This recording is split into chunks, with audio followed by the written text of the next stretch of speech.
Kita salam. Ya, bersyukur untuk kita hari ini kembali beribadah ya bersama-sama. Kita langsung ya membaca lagi di 2 Timotius pasal 3 ayat yang ke-10 sampai yang ke-17 ya. Kita baca sama-sama kembali. Sudah dapat 2 Timotius pasal 3 ayat 10 sampai 17. Kalau sudah dapat kita baca bersama-sama ya.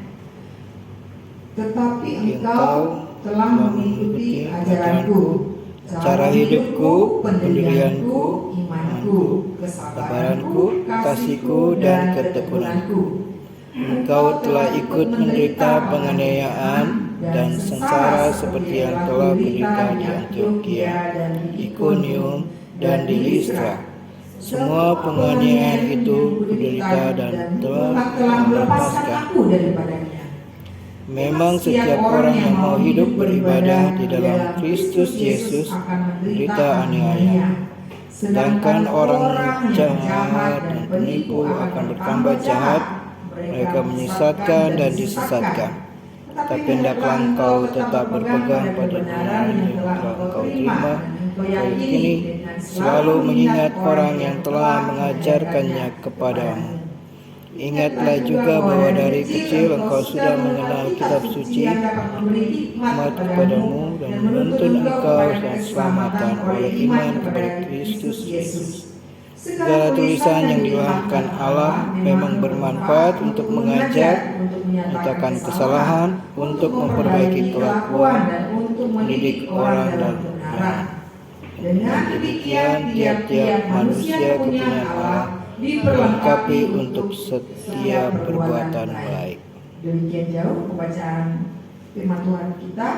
Kita lanjutkan lagi, ini penutup bagian tema kita di bulan ini tentang ajarannya. Di sini lihat dulu ya. Hidup hadapi tantangan dengan hikmat dan iman ya, menghadapi tantangan dengan hikmat dan iman. Saudara, ada sebuah artikel yang terbaru ya, ini terbaru ya.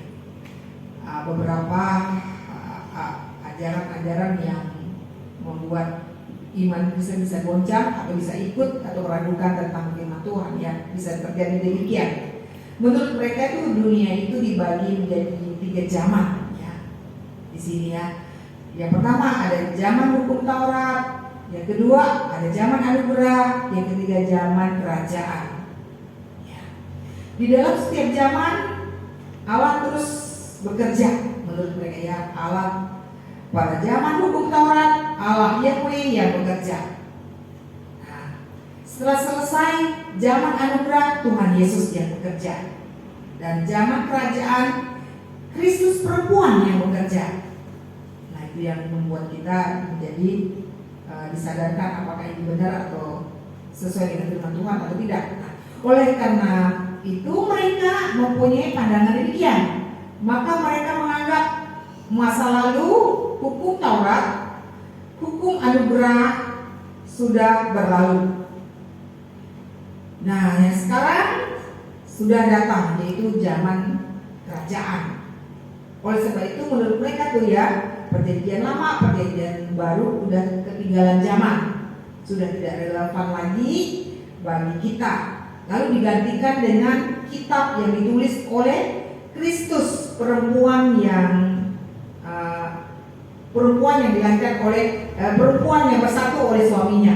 Nah, pandangan mereka ini jelas ya, kita tidak setuju dan salah ya, tidak sesuai dengan firman Tuhan. Tapi ini terjadi ya. Kalau kita membuka kitab Wahyu ya, pasal 22 ayat 18 sampai 20, kita perhatikan lagi dulu ya, kita bacakan untuk menyangga pendapat ajaran gereja kilat namanya, gereja kilat dari timur ya. Masih ada satu yang masih ada berikutnya. Sebenarnya kitab itu hanya kulitnya saja. Tapi kita akan lihat untuk menyangga bagian ini, kita buka Wahyu 22 ya, bagian terakhir. Kita baca sama-sama ini, Wahyu 22.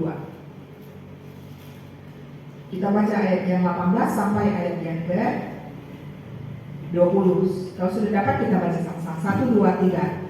Aku bersaksi kepada setiap orang yang mendengar perkataan-perkataan nubuat dari kitab ini. Jika seorang menambahkan sesuatu kepada perkataan-perkataan ini, maka Allah akan menambahkan kepadanya malapetaka yang tertulis di dalam kitab ini. Dan jika seorang mengurangkan sesuatu yang dari perkataan-perkataan dari kitab nubuat ini, maka Allah akan mengambil bagiannya dari pohon kehidupan dan dari kota kudus seperti yang tertulis di dalam kitab suci. Ia yang memberi kesaksian tentang semuanya ini berfirman, "Ya, aku datang segera. Amin. Datanglah Tuhan Yesus." Ya. Ini untuk menyangga ajaran tadi yang sesat tadi, ya, yang tidak sesuai dengan kitab Alkitab kita, ajaran kita. Nah, ini bukan hanya ini ya, yang sudah berkeliaran kemana-mana ya. Kita sudah tahu sekarang banyak ajaran tanpa sekolah Alkitab, disiplin ilmu teologi, orang bisa berkhotbah karena kesaksian hidupnya, pengalaman hidupnya, tanpa pengetahuan yang benar dan baik tentang firman Tuhan, mereka bisa naik mimbar, ya, bisa berkhotbah, dan sekarang ini tidak asing bagi kita.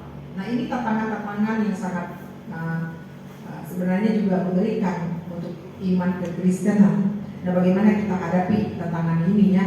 Bukan saja di luar gereja, tetapi lebih ke dalam gereja. Di dalam gereja kalau kita lemah, maka kita tidak bisa hadapi persoalan-persoalan yang di luar sana. Nah, kita akan belajar dari firman Tuhan ini ya, dari 2 Timotius pasal 3 ini, tapi kita lebih banyak ke pasal ayat 15-16 ya. Nah, kita perhatikan bagaimana Paulus nasihatkan Timotius. Ya, di situ dikatakan sejak kecil ya. Ingatlah juga dari kecil engkau sudah mengenal kitab suci ya. Dari kecil ya. Nah, itu berarti bukan dia udah besar tahu ya, dari kecil. Kenapa bagian ini ditulis? Ini paralelnya ada juga di 2 Timotius pasal 1 ayat 5 ya. Karena di situ dikatakan bahwa sebab aku teringat akan imanmu yang tulus ikhlas atau murni, yaitu iman yang pertama-tama hidup di dalam nenekmu ya, nenekmu Lois, dan di dalam ibumu Eunike, dan yang aku yakin hidup juga di dalam dirimu. Jadi kita pada kami sih dari kecil Timotius sudah dididik tentang kitab suci. Ya, pada waktu itu kitab suci belum perjanjian baru pasti, tapi ada perjanjian lama yang memandu, yang mengajarkan itu. Nah, Timotius bukan murni orang Yahudi, tetapi papahnya memang tidak disebut di Alkitab, tapi ada dari suku Yunani. Jadi dia lahir, mesti dibesarkan istilahnya sekarang ini pernikahan campuran ya, dari orang Yahudi dengan orang Yunani. Nah, tetapi kita tahu dampak kekuatan yang luar biasa yang ada pada diri Timotius itu neneknya ya, kalau bahasa sini abonya ya, orang Yahudi pasti sudah menanamkan ajaran-ajaran Taurat itu kepada Timotius, dan kemudian dilanjutkan oleh ibunya Eunike ya. Jadi pengaruh-pengaruh itu ada kepada Timotius dari kecil. Saudara, bukan sudah besar, tetapi dari kecil dia dipersiapkan, diproses sehingga dia bisa punyai pengetahuan yang benar, yang baik tentang Alkitab, tentang iman. Ya, oleh sebab itu Paulus sangat yakin, karena yakin hidup juga di dalam dirimu, seperti itu ya. Jadi ada proses di mana dia juga punya pengetahuan tentang firman Tuhan, tentang Taurat, tentang Tuhan di dalam hidupnya. Saudaraku, kita juga ingat Paulus yang mengirim surat ini kepada Timotius, surat pengembalaannya. Paulus juga bukan langsung dia buta, tidak tahu tentang Taurat, tetapi dia juga tahu tentang Taurat. Bahkan dia sangat-sangat memahami tentang Taurat. Dan dia mempelajari, dia seorang Farisi, dia menjelaskan dirinya siapa. dia seorang murid dari Gamaliel dan terdidik dan lain sebagainya. Jadi dia sudah ada. Ketika Tuhan memanggil dia sudah ada pengetahuan tentang Tuhan, tentang Taurat itu. Oleh sebab itu kenapa Tuhan memanggil dia di Kisah Rasul pasal 9 itu 8, 9 dan seterusnya, karena Tuhan ingin memakai Paulus ini menjadi alat di tangan Tuhan untuk mengabarkan, memberitakan Injil. Oleh sebab itu banyak tulisan-tulisannya di Perjanjian Baru. Nah, kalau kita mundur lagi, Musa apa tidak dipersiapkan? Musa juga dipersiapkan ya. Musa dipersiapkan selama 40 tahun ada di Mesir. Dia diajarkan kebudayaan, tulisan Mesir dan lain sebagainya. Dan kemudian pembentukan karakternya juga ada. Setelah itu dia 40 tahun di Median. Ya. Dibentuk sedemikian rupa, bukan 1 tahun, 40 tahun. Nah, kurang lebih 80 tahun dia keluar dipanggil oleh Tuhan. Dan umur kurang lebih 100 atau 120 tahun dia menulis kitab Taurat ini. Ya. Jadi dia juga diproses oleh Tuhan, sehingga waktu dia menulis Taurat Tuhan dari Kejadian, Keluaran, Bilangan, Umamat, semuanya itu kelima kitab itu ditulis karena memang sudah dipersiapkan oleh Tuhan, dan dia orang yang terdidik ya. Nah, saudaraku yang dikasih dalam Tuhan Yesus Kristus, memang sekarang banyak orang yang tidak perlu sekolah teologi ya, tapi bisa khotbah, hanya bisa bicara tentang Alkitab, tapi barangkali dia tidak belajar mendalami latar belakang Alkitab ini bagaimana ya, tidak mempunyai disiplin ilmu bagaimana menafsirkan Alkitab, ilmu berkhotbah. Yang penting bisa ngomong, dan orang banyak yang mau ikut seperti itu ya, mau dengar, oh Tuhan itu berkuasa. Ya betul, kita tidak meniadakan bahwa Tuhan itu tidak berkuasa, Tuhan berkuasa. Tetapi kita akan belajar selanjutnya kuasa Tuhan seperti apa. Bukankah juga kita akan melihat Timotius itu pelayanannya kan di tulisan Paulus 1 Timotius, 2 Timotius ya, kita akan baca banyak sekali ajaran-ajaran bahwa syarat-syarat untuk melayani Tuhan. Jangan melibatkan orang-orang yang baru bertobat, karena ketika orang baru bertobat dilibatkan dalam pelayanan akan terjadi kesombongan, karena dia perlu proses, perlu pembentukan ya. Jadi enggak cepat-cepat langsung dibuat dia bisa melayani ya, seperti itu. Nah, saudaraku, disinilah kita tahu bahwa dari kecil bahwa Timotius itu sudah mengenal kitab suci ya. Dan kitab suci itu bukan saja ada di pengetahuannya, tetapi di hidupnya atau diimani, dan itu diyakini oleh Paulus bahwa dia mengimani apa yang dia ketahui ya, seperti itu ya. Nah, lalu kita akan lihat kitab suci yang dia pelajari itu di sini tidak, engkau sudah mengenal kitab suci yang dapat memberi hikmat kepadamu ya, khususnya ayat 15 ya, dilanjutkan lagi bagian itu ya. Engkau telah mengenal kitab suci yang dapat memberikan hikmat kepadamu. Nah, ini penting sekali ya, tentang hikmat. Kalau kita tahu di Amsal pasal 1 ayat 7 di situ ya. Mari kita lihat kembali di Amsal 1 ayat 7 ya. Karena itu jelas sekali ya, nanti di bagian-bagian lain itu mewakili yang lain-lainnya ya. Amsal 1 ayat 7 kita baca sama-sama ya. Kalau sudah dapat kita baca sama-sama ya. 1, 2, 3. Takut akan Tuhan adalah permulaan pengetahuan, tetapi orang bodoh menghina hikmat dan didikan. Ini penting sekali bagi kita ya, untuk memahami bahwa takut akan Tuhan itu bukan takut dihukum, tapi mengandung satu penghormatan tertinggi kepada Tuhan, mengakui keberadaan Tuhan yang melampaui pikiran manusia ya.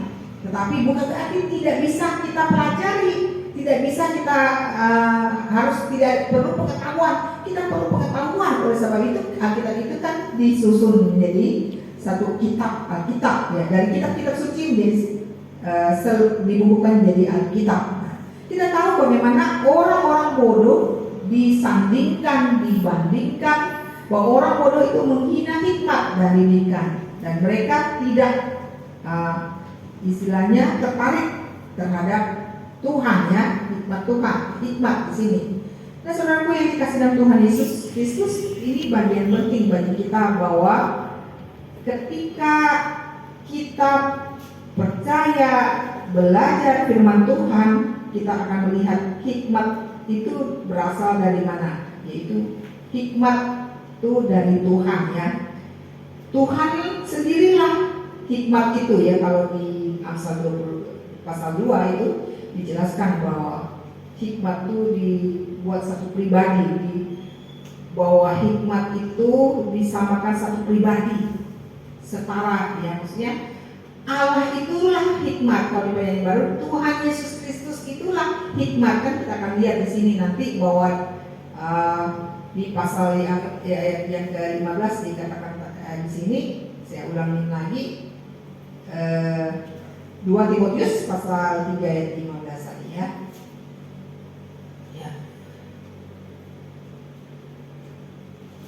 Pasal 3 ayat 15. Ingatlah bahwa dari kecil engkau sudah mengenal kitab suci yang dapat memberi hikmat kepadamu. Ya. Memberi hikmat kepadamu. Lalu berikutnya, dan menuntut engkau kepada keselamatan oleh iman kepada Kristus.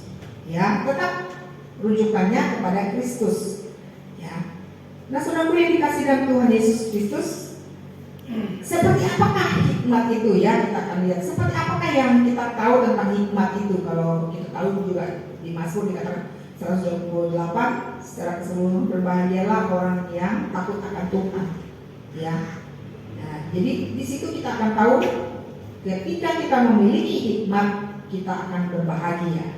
Nah, apakah hikmat itu meniadakan iman? Di sini sejajar ya disebutkannya. Ada iman disebutkan. Tapi kita akan belajar tentang hikmat dulu. Hikmat itu perlu ada logika ya.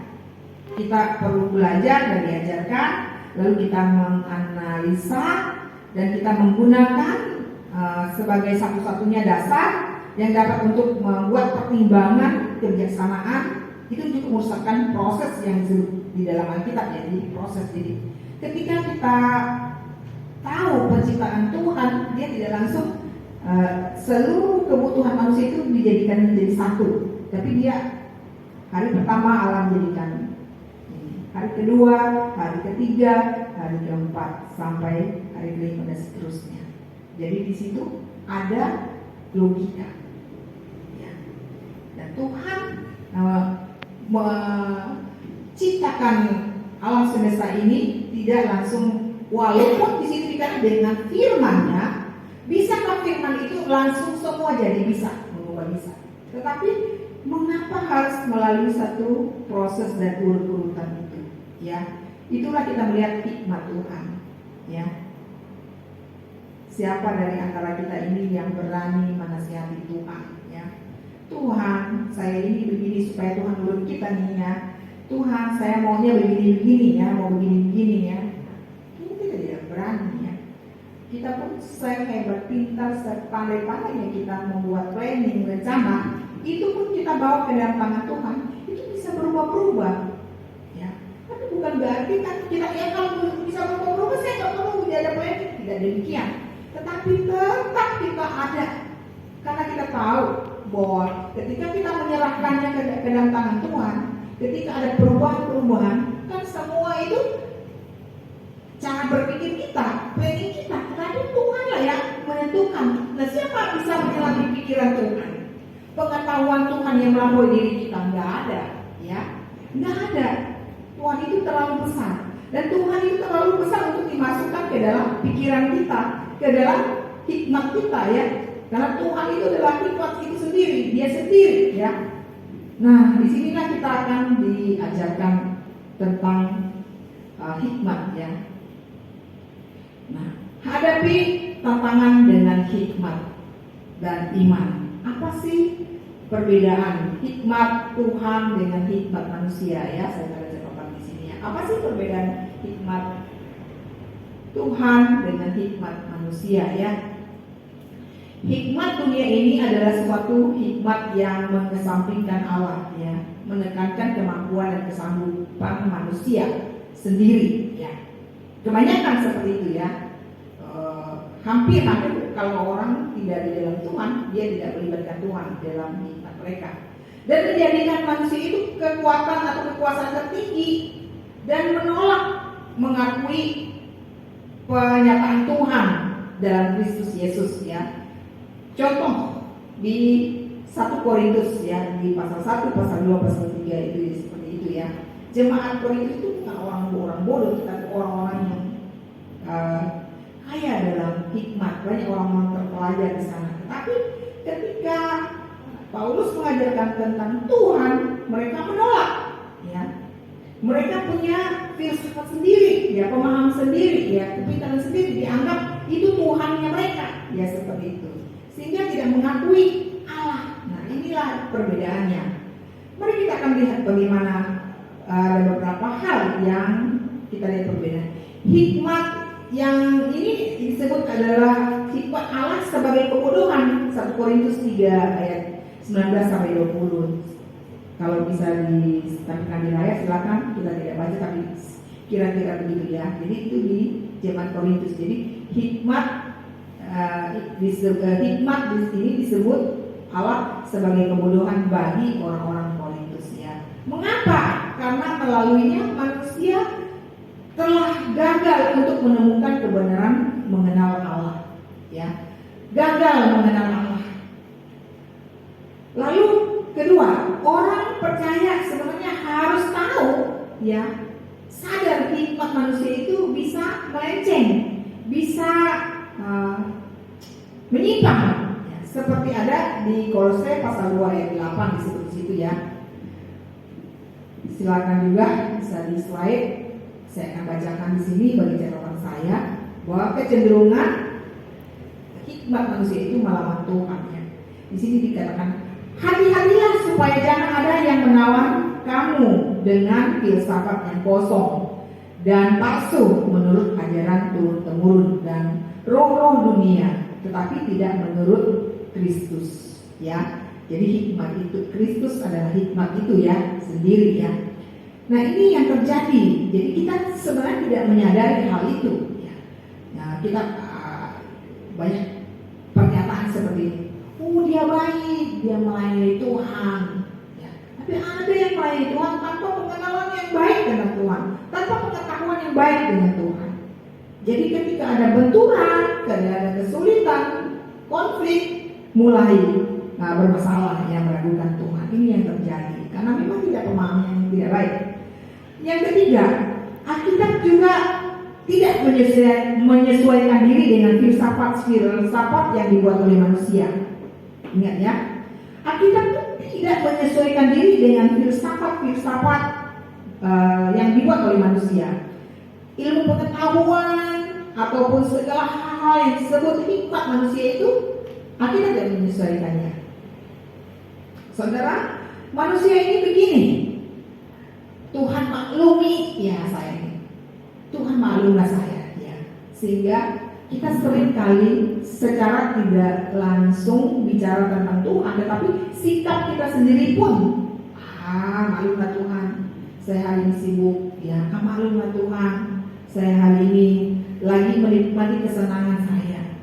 Jadi seakan-akan kita supaya Tuhan menyesuaikan diri terhadap pikiran kita, terhadap kemauan kita, terhadap doa kita. Doa kita kan bukannya kita juga terperinci ya. Ya saya juga ya termasuk ya. Terperinci waktu Tuhan jawab, wah puji Tuhan, haleluya. Ya. Tapi tidak selalu Tuhan jawab ya. Karena apa yang kita doakan tidak sesuai dengan Tuhan. Yang Tuhan pentingkan apa sebenarnya? Hubungan kita dengan Tuhan. Nah itu semua kita tidak punya pemahaman seperti jauh itu. Kalau melayani itu baik, ya, belum tentu ya. Kalau saya suci, belum tentu. Ya, saya paling sering melakukan kesalahan. Kadang angka atau ayat saya sering sekali ya. Nah, saya makanya ada catatan hati-hati ya. Nah, tetap ada kecenderungan saya bersalah. Ya. Misalnya saya khotbah nggak usah belajar karena saya ada punya hikmat Tuhan. Udah saya bobo-bobo tidur-tidur aja saya kerja yang lain. Nggak bisa juga begitu. Saya harus mulai belajar Alkitab, baca berulang-ulang. Lalu kita belajar referensi yang lainnya. Lalu kita akan udah diajarkan ilmu berkhotbah bagaimana ya penafsirannya pada mulai berapa menit, poin yang pertama berapa menit, kedua berapa menit, ketiga berapa menit, aplikasinya berapa. Nah, itu kan memerlukan juga hikmat dari Tuhan. Nah, apakah saya sudah pintar seperti ini? Saya nggak perlu doa. Oh ya, harus doa. Setelah saya susun, saya doa lagi. Karena ini bukan saya. Ini kan perkataan Tuhan. Saya harus doa lagi. Tuhan, ini yang saya sudah bumui, ini saya sudah pelajari. Supaya ini sampai kepada setiap yang mendengarkannya. Nah, ini penting sekali ya. Jadi jangan sampai kita tahu bahwa Alkitab itu tidak sama sekali menyesuaikan dengan keadaan manusia, ya, atau keinginan manusia, filsafat manusia, pengetahuan manusia, hikmat manusia. Ya, mari kita akan bandingkan di referensi di Galatia pasal 6 ayat 4 dan 5. Ya, Galatia 4 pasal 6 ayat 4 dan 5.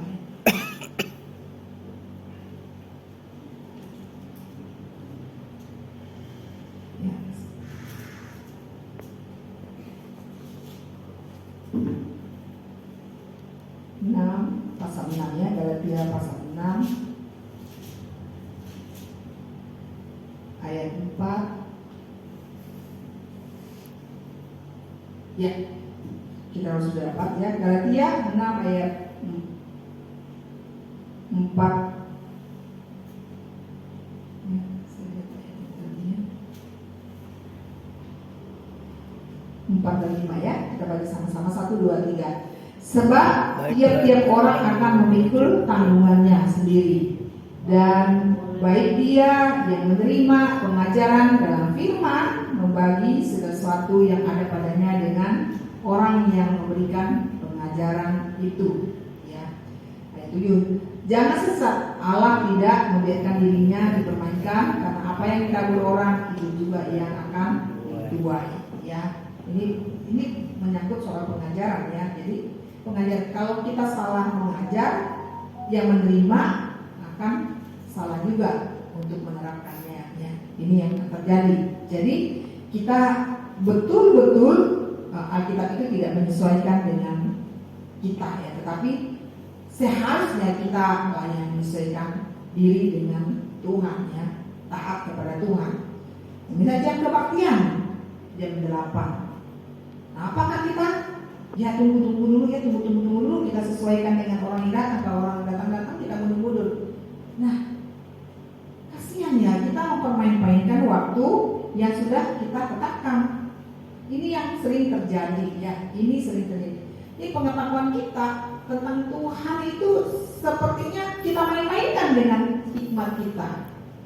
Nah, berikutnya, para kritikus selama berabad-abad memang menentang dan bahkan menganggap ya, kita akan kembali lagi bahwa iman tadi kan ada hikmat. Iman Kristen itu apakah hikmat itu bertentangan dengan iman? Sekarang kita akan masuk seperti itu ya.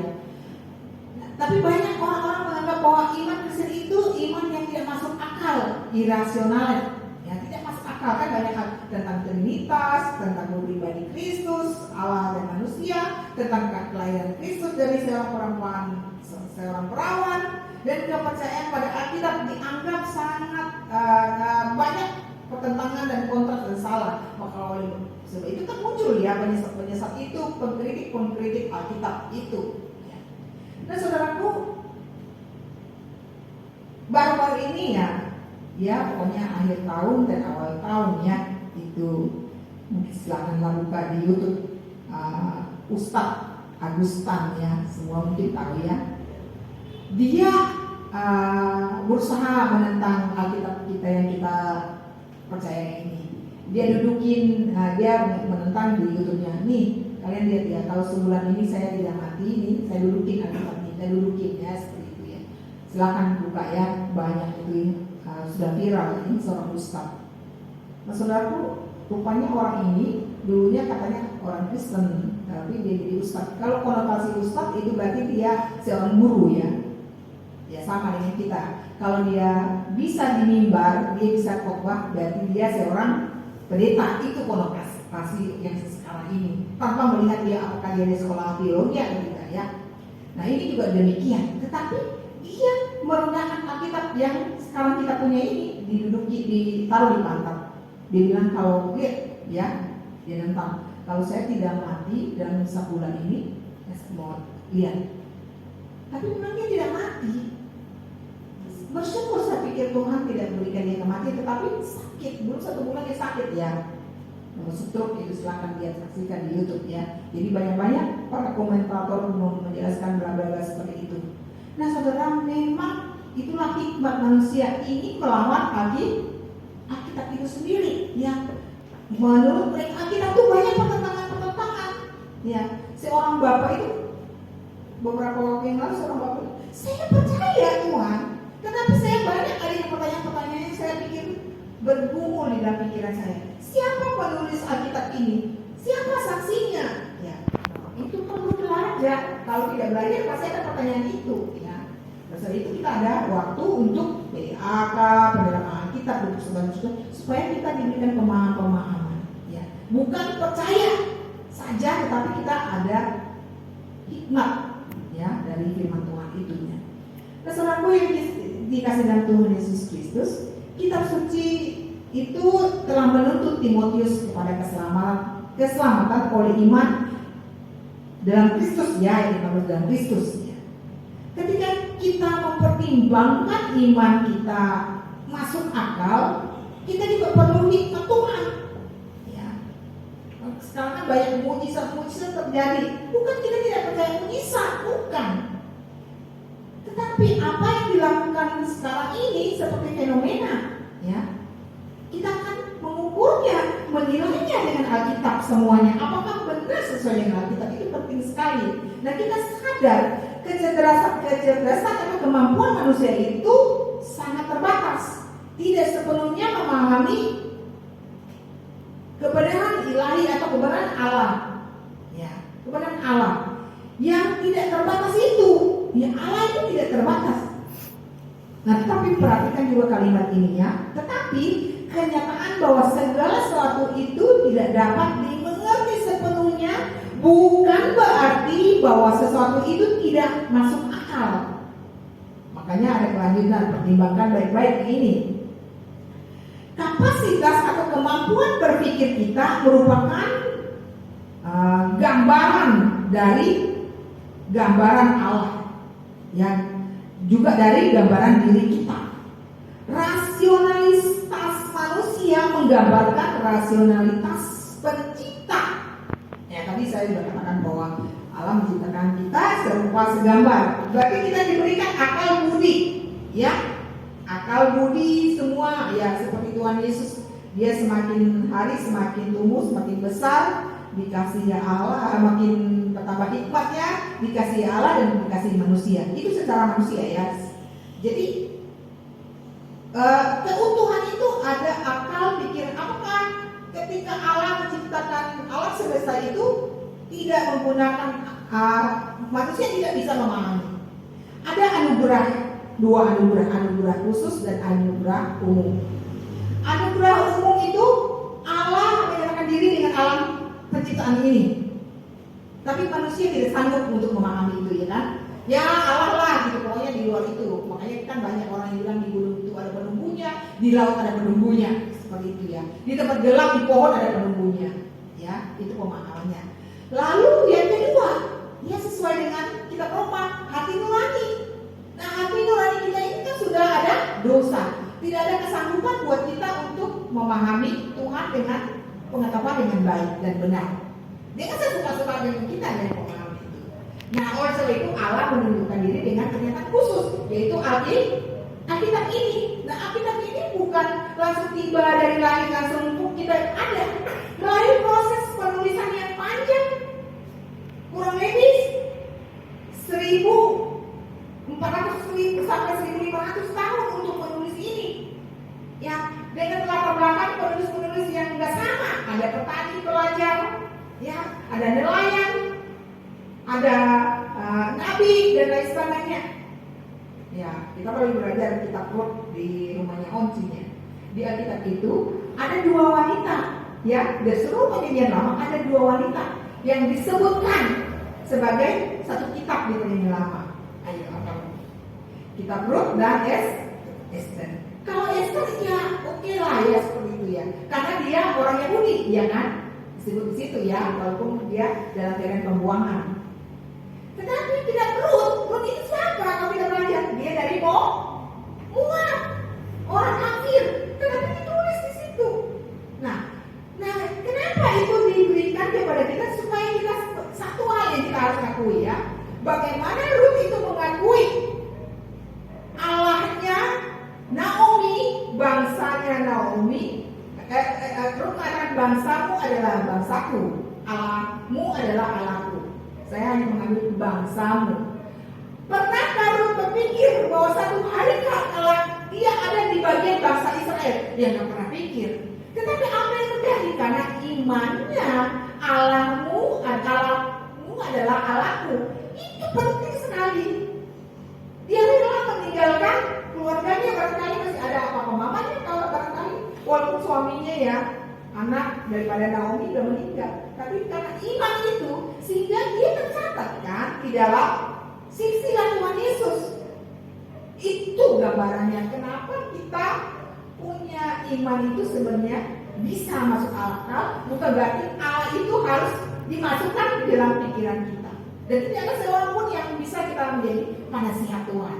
Tuhan itu lebih bijak sana daripada kita. Terlalu kita tidak bisa menyelami pengetahuan Tuhan. Oleh sebab itu, bisakah dipelajari tentang Tuhan? Bisa. Makanya ada sebuah kitab. Bisakah belajar tentang Tuhan? Makanya ada kitab. Ya, seperti itu ya. Oke, kira-kira seperti itu ya. Jadi kita akan tahu bahwa penggunaan pikiran atau akal budi kita merupakan tindakan yang memuliakan Allah semestinya ya, memuliakan Allah. Tapi pikiran-pikiran kita ini tidak memuliakan Allah. Selalu kita membuat punya persepsi sendiri tentang Allah. Menurut ego kita, menurut pengetahuan kita, menguntungkan kita itu. Lebih kecenderungan itu ya, seperti itu ya. Tetapi kita akan belajar hari ini bahwa kitab suci itu dapat memberikan hikmat kepada kita. Ya, kitab suci juga dapat menuntut kita kepada keselamatan. Kita hanya percaya, harus percaya. Tapi percaya bukan berarti kita tidak belajar. Kita harus belajar ya. Nah, iman kita juga bukan tidak iman masuk akal ya, bagian kedua ya. Tidak satu pun yang irasional ya, atau tidak masuk akal. Dari kepercayaan kita dapat wariskan kepada kita, iman selalu melibatkan unsur-unsur pengetahuan ya. Tadi ya, fakta-fakta, misalnya nubuat tentang Kristus di perjanjian lama digenapi di perjanjian baru. Ya ada faktanya memang. Dan ini nyata ya. Ketaatan, kebenaran, tindakan, kehendak supaya kita percaya.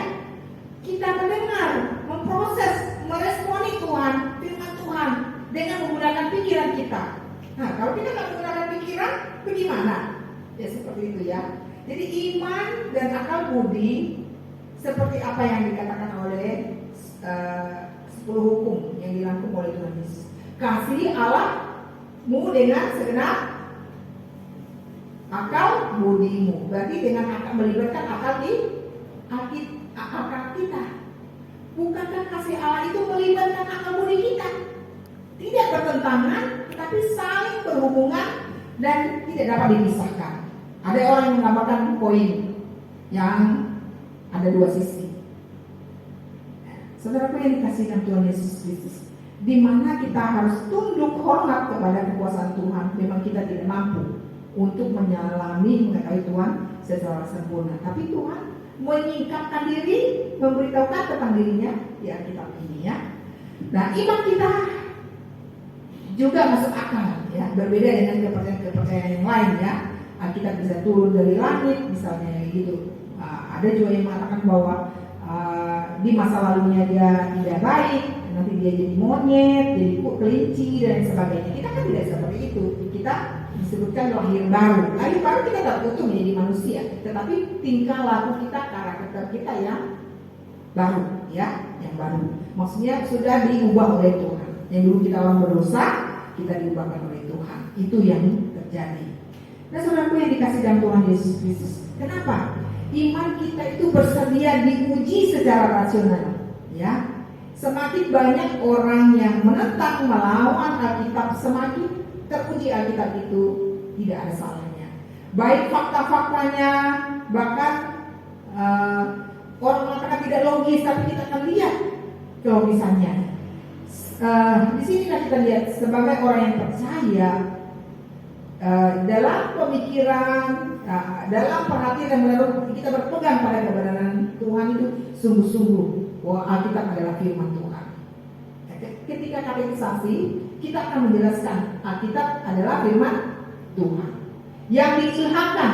Segala tulisan, setiap tulisan, seluruh tulisan, ya. 2 Timotius 3 ayat 16. Nah, saya tidak ini baru satu kali lagi yang tidak bisa saya jabarkan, tetapi apa yang dimaksudkan diilhamkan oleh Allah?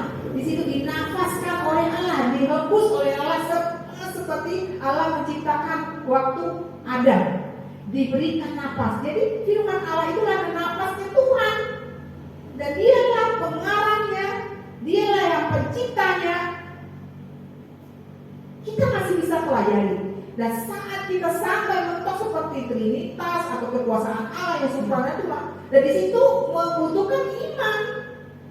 Hanya iman, kita selamat juga karena hanya iman, bukan karena perbuatan baik kita. Ingat ya, tidak ada yang baik dari diri kita ya. Siapapun kita baik, kita Yesaya, kita Perjanjian Baru, tidak yang baik. Tapi hanya kasih karunia Tuhan, hanya membutuhkan iman. Iman itu bukan hanya percaya kepada Tuhan. Ketika kita percaya kepada Tuhan, menundukkan diri kepada Tuhan, merendahkan diri kepada Tuhan, mengakui semua dosa kita kepada Tuhan, menyerahkan hidup kita kepada Tuhan, dan di situ kita akan mengalami Tuhan dan perubahan-perubahan itu. Nah, jadi kita tahu bahwa ketika kita menghadapi tantangan, ya, jadi pengetahuan dan hikmat itu selalu berjalan seiring dengan iman kita, ya. Hikmat Tuhan, iman kita selalu berjalan seiring seperti itu ya. Jadi ingatlah, ketika kita menghadapi tantangan dunia ini, kita harus punya pengetahuan Alkitab minimal, kelas katekisasinya ikutin deh, gitu ya. Sehingga iman kita memperoleh iman yang benar, ya. Ya, kelas katekisasi itu memang minimal 3 bulan kita belajar tentang Alkitab, tentang Kristus, tentang dosa, tentang keselamatan, tentang Roh Kudus dan lain-lain semuanya. Doktrin semua. Tapi kita diberikan pemahaman, oh iman saya bukan iman konyol, ya, tapi iman yang punya pengetahuan yang Tuhan tuntun supaya saya mengakui keberadaan Tuhan.